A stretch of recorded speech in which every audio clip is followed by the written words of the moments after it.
coordonnateur adjoint, M. Moussa Amadissa. Donc je commencerai par saluer M. Semben, qui est l'administrateur de l'ENO de Diourbel, qui représente notre institution, l'Université virtuelle du Sénégal, dans la région de Diourbel.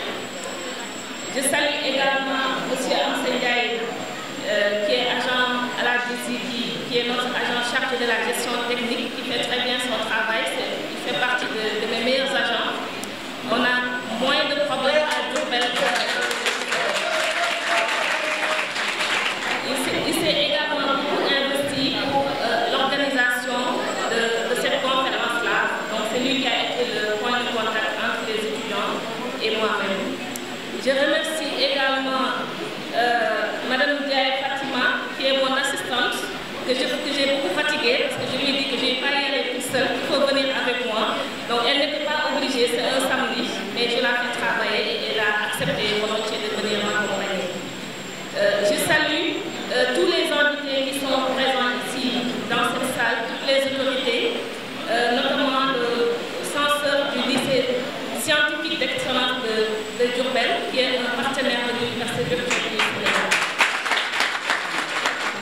Je salue l'ensemble des présidents de Beno, avec à la tête le président de la FENER, même s'il n'est pas là aujourd'hui parmi nous.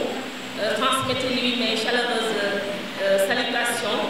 Je salue tout le personnel de l'ENO de Diourbel, M. Alpha Diallo et tout le monde. Je salue enfin nos étudiants qui, grâce à eux, nous sommes là aujourd'hui pour leur parler d'une thématique très fondamentale. Mais permettez-moi, comme je le disais à l'entame de mes propos, de prononcer quelques mots au nom du coordonnateur adjoint, qui est le parrain de vos activités. Donc le coordonnateur adjoint étant empêché, comme vous le savez, il y avait une tournée au nord du coordinateur et il faisait partie de la délégation. Donc il vient de rentrer, donc il n'a pas pu être parmi nous ce matin. Mais recevez tous ces remerciements et toutes ces félicitations pour avoir porté votre choix sur sa modeste personne. Donc il est empêché, mais on sait que le coordonnateur adjoint, c'est quelqu'un qui est très investi dans la vie de notre institution et qui accompagne aussi bien le personnel que les étudiants, tout comme le coordonnateur, le professeur Moussa. Donc c'est quelques mots que je tenais à prononcer avant de rentrer dans le vif du sujet. Alors on va démarrer notre conférence qui porte sur la protection des données personnelles.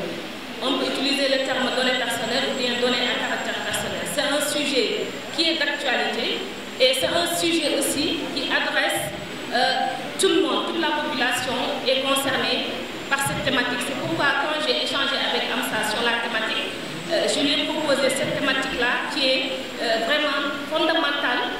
Nous sortons d'ailleurs d'un forum sur l'identité numérique et sur la gouvernance des données avec la commission de protection des données personnelles, avec Smart Africa, l'Alliance Smart Africa, et avec d'autres partenaires avec qui on a organisé donc, ce forum-là, les 8 et 9 à Dakar. Donc pour vous dire, c'est une thématique qui est tellement d'actualité qu'au niveau national comme au niveau régional et sous-régional, les acteurs des États, les gouvernements, les acteurs de la société civile, le secteur privé, tout le monde est impliqué parce que tout le monde a sa partition à jouer. Donc sans plus tarder, je vais vous présenter le plan de la présentation. D'abord, je vais situer le contexte de la protection des données personnelles. Je vais faire quelques rappels sur le cadre normatif et institutionnel. Peut-être que vous en savez quelques lois. Je vais faire ensuite, je vais parler des droits et des obligations, des enjeux de la protection des données. Et ensuite, je vais terminer par la formulation de quelques conseils, recommandations sur comment vous devez vous comporter sur Internet en général et sur les réseaux sociaux en particulier. Donc, pour parler du contexte de la protection des données personnelles, je vais d'abord partir du contexte général.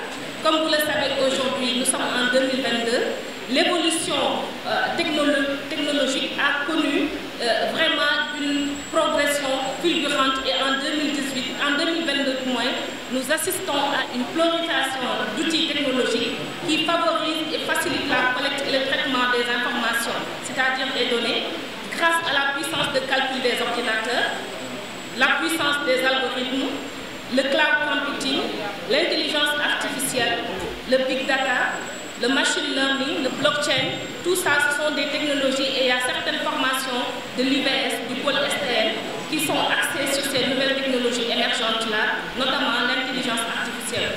Donc aujourd'hui, du point de vue technologique, il y a tout ce qui est là pour favoriser le développement donc, de ces outils-là, la collecte de l'information.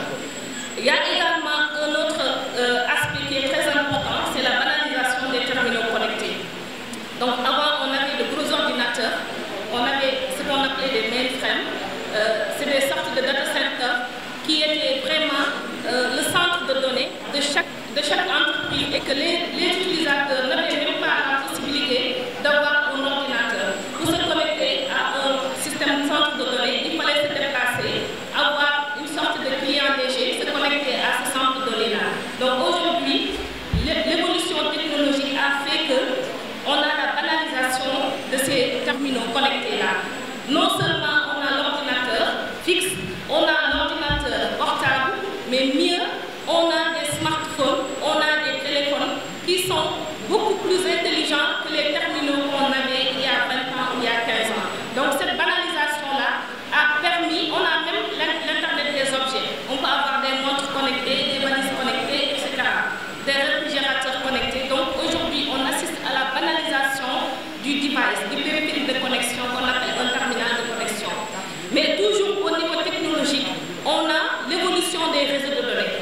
Avant, on avait des réseaux qu'on appelait par exemple le X25, des réseaux frame relais. Aujourd'hui, on a la technologie 4G, 5G qui favorise l'ouverture du protocole IP. Le protocole IP, excusez-moi, c'est un peu technique, mais c'est la base de l'Internet. Aujourd'hui, si l'Internet a pu être utilisé partout à travers le monde, c'est grâce à son modèle de conception qui est basé sur le protocole IP, parce que ce modèle-là favorise l'interconnexion, l'ouverture des systèmes, mais également ça favorise la modularité et la dispersion entre les couches hautes, ce qu'on appelle les services, par exemple, utiliser un mail, utiliser du WhatsApp, etc. Et la déconnexion totale entre ces services-là et ce qu'on appelle les périphériques. Donc n'importe qui peut avoir un smartphone sous Android et se connecter à un système, un service qui est développé sur Huawei. Donc avant, aujourd'hui c'est évident pour vous les jeunes, mais avant c'était pas ça. Quand on a un périphérique Samsung, on ne peut se connecter que sur un système Samsung. Mais aujourd'hui, grâce au protocole IP, on a pu avoir cette modularité-là des informations, de la conception jusqu'à l'utilisation finale, ce qui a favorisé donc, les usages. Donc le protocole IP constitue un atout majeur de ce développement technologique-là.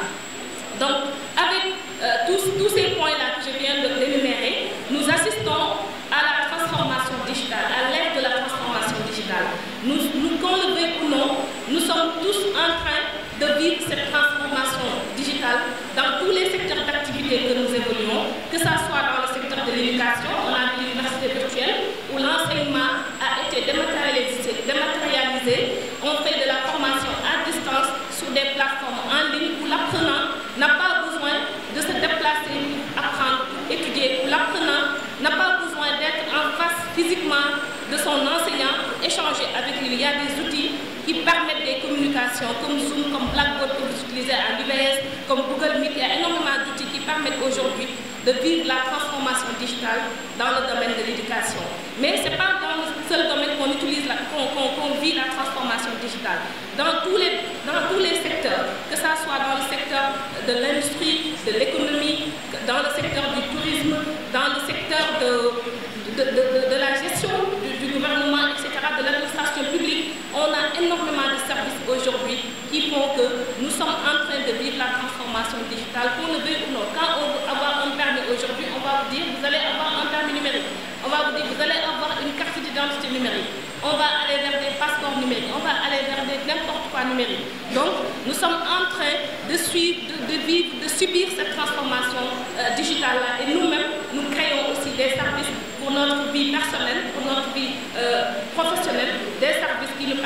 donc d'aller vers ce monde numérique-là. Donc on assiste à la digitalisation des services publics comme privés, on a de nouveaux services et usages de numérique, ce qui engendre une multiplication des échanges et transferts de données numériques nominatives.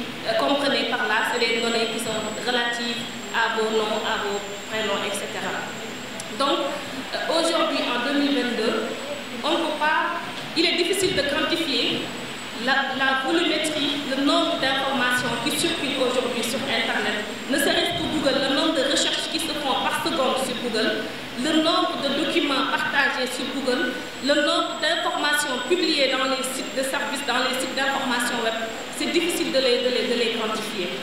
On assiste donc au développement de l'économie numérique avec une utilisation, je peux dire même addictive, parce qu'aujourd'hui, personne ne peut se passer de WhatsApp. Qui peut rester une journée sans utiliser WhatsApp dans la salle? Personne. Dès qu'on se lève le matin, je pense que la première chose à faire, c'est de prendre notre téléphone, de regarder est-ce qu'on a un message WhatsApp. Donc c'est devenu une addiction. Donc les réseaux sociaux, les services bancaires, les assurances, l'éducation, le commerce, les voyages, les services administratifs, donc énormément, une panoplie de services qui sont allés aujourd'hui sur le numérique, qu'on le veuille ou non, parce que c'est le développement actuel qui l'impose. Donc pour passer un peu sur les statistiques, en janvier 2022, on a 4,95 milliards d'individus qui sont connectés sur Internet dans le monde pour une population globale de un peu plus de 7 milliards. Donc plus de la moitié de la population mondiale est connectée sur Internet. Donc ça, ce sont des statistiques que vous pouvez aller vérifier vous-même sur le site de Data Reporter. Et parmi ces utilisateurs-là, on a un pourcentage sur les réseaux sociaux de plus de 4 milliards.